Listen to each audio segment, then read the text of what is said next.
উদুলি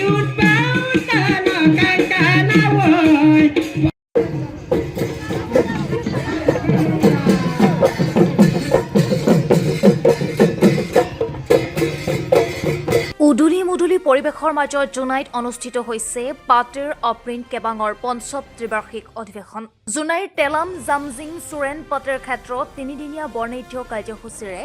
অনুষ্ঠিত হোৱা পাৰ্টিৰ অপ্ৰিন কেবাঙৰ সাধাৰণ অধিৱেশনৰ দ্বিতীয় দিনা শতাধিক ছাত্ৰ ছাত্ৰীক সম্বৰ্ধনা জনোৱাৰ লগতে বিভিন্ন ক্ষেত্ৰত সমাজলৈ অৱদান আগবঢ়োৱা কেইবাগৰাকীও বিশিষ্ট ব্যক্তিক সম্বৰ্ধনা জনোৱা হয়।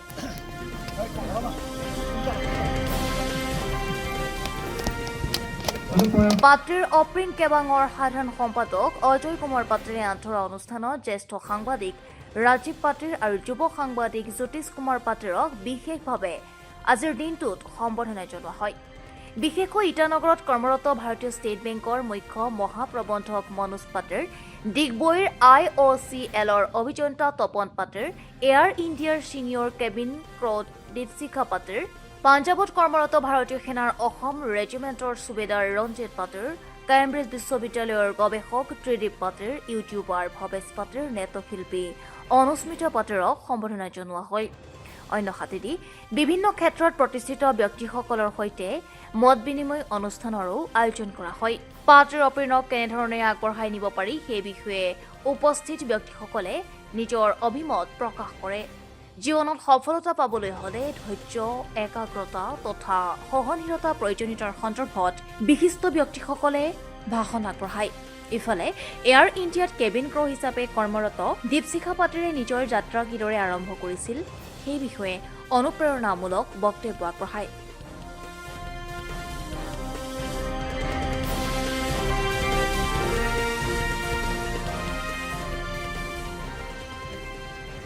আনহাতে পুৱাৰ ভাগত পাৰ্টিৰ অপ্ৰিন কেবাঙৰ সভাপতি দেৱজিৎ পাত্ৰে পতাকা উত্তোলনৰ জৰিয়তে কাৰ্যসূচী শুভাৰম্ভ কৰাৰ পাছত মধ্য জনাই ধেমাজি জিলা পৰিষদৰ সদস্য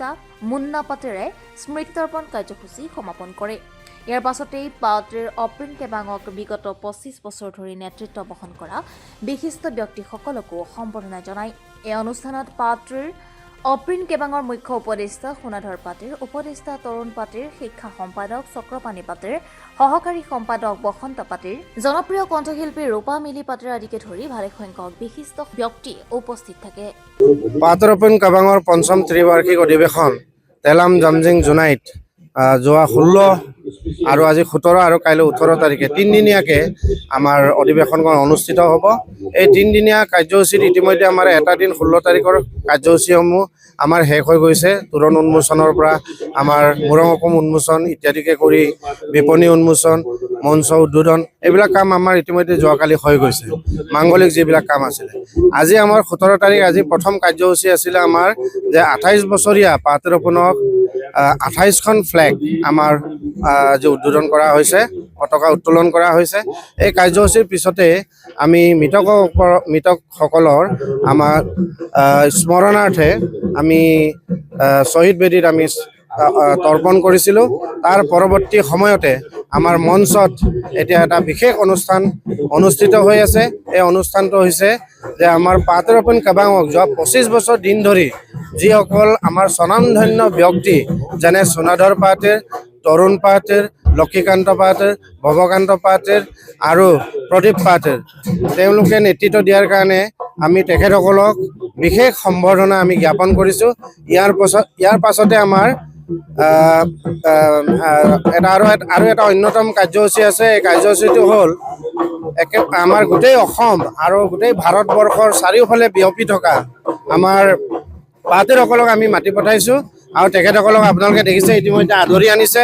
আৰু তেখেতসকলৰ সম্বৰ্ধনা আৰু মুকলি বাৰ্তালাপ অনুষ্ঠান আছে। এই মুকলি বাৰ্তালাপ অনুষ্ঠানৰ জৰিয়তে আমি আমাৰ যিসকল গ্ৰাম্য অঞ্চলত বসবাস কৰা পাৰ্টিসকলে আমি চিনাকি কৰাই দিব বিচাৰিছোঁ যে আমাৰ পাৰ্টিৰ কেৱল মহীশচন্দ্ৰ বীৰচন্দ্ৰ পাত্ৰে নাছিলে, আমাৰ এতিয়াও যে পাৰ্টিৰ আমাৰ বহুত ডাঙৰ মানুহ আছে। সেইকাৰণে তেখেতসকলক আমি মাতি আনি পেলাই ইয়াত আমাৰ গ্ৰাম্য অঞ্চলৰ আমাৰ নতুন যুৱ চামক যাতে তেওঁলোকে তেখেতসকলক অনুসৰণ কৰিব পাৰে তাৰ কাৰণে মুকলি বাৰ্তালাপ অনুষ্ঠান আৰু সম্বৰ্ধনা অনুষ্ঠান কাৰ্যসূচী আমি আজি লৈছোঁ। আমাৰ লক্ষ্য আমাৰ স্পষ্ট আৰ্থ সামাজিক শিক্ষা আৰু সংস্কৃতি উত্তৰণৰ ক্ষেত্ৰত কাম কৰাটোৱে হৈছে আমাৰ মূল উদ্দেশ্য আৰু এই উদ্দেশ্য আগত ৰাখিয়েই আমি কাম কৰি আছোঁ আৰু সাংস্কৃতিক ক্ষেত্ৰতো আমি উন্নয়নৰ কাম কৰিবৰ কাৰণেই আমি তিনিদিনীয়া কাৰ্যসূচীত প্ৰথম দিনা আমি নতুন যুৱচামৰ সাংস্কৃতিক প্ৰতিযোগিতা কাৰ্যসূচী আছিলে আৰু দ্বিতীয় দিনা আজি আমাৰ সাংস্কৃতিক কাৰ্যসূচী আছে আৰু এই কাৰ্যসূচীত আপোনালোকে জানি আচৰিত হ'ব যে অকল পাতেৰে আজি গীত পৰিৱেশন কৰিব কাৰণ আমাৰ পাতেৰৰ মীনাংক পাতেৰ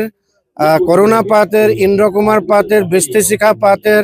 ৰূপামিলি পাতেৰৰ পৰা আদি কৰি মই নিজেও অলপ চলপ গাওঁ গতিকে আমাৰ গোটেই পাতেৰে আজি গীত পৰিৱেশন কৰিব গতিকেলৈ কোনো মঞ্চত এইটো দেখা পোৱা নাযায় সাধাৰণতে যে অকল পাতেৰ ছিংগাৰে বা অকল দলে ছিংগাৰে বোলে দলে অপেনত গাইছে এনেকুৱা পৰিৱেশ নাথাকে কিন্তু আমাৰ পাতেৰৰ এইটো পৰিৱেশ আছে কাৰণ সৃষ্টিশীলতা মানে আগৰণুৱা আমাৰ পাতেৰবিলাক আৰু লগতে আমাৰ কাইলৈ এটা আমাৰ মুকলি সভা আছে মুকলি সভাত আমাৰ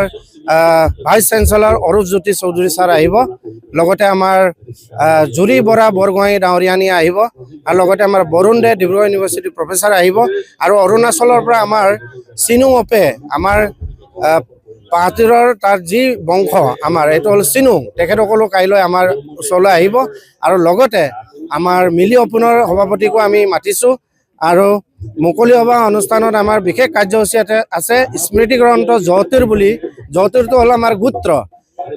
মিচিঙৰ গোত্ৰ নাই বুলি কৈছিলে এতিয়া অপোনবিলাক ওলোৱাৰ পৰা গোত্ৰটো ওলাইছে গতিকে গোত্ৰ হ'ল আমাৰ জয়তীৰ নামৰ আমাৰ স্মৃতি গ্ৰন্থখন আটক ধুনীয়া স্মৃতি গ্ৰন্থখন কাইলৈ উন্মোচন কৰা হ'ব লগতে পাতেৰ বাবু ঐ পাতেৰ নিতম মিগম ঐ আৰু নিতম মিগাং উপাধি আৰু লগতে নিতম মৌলুং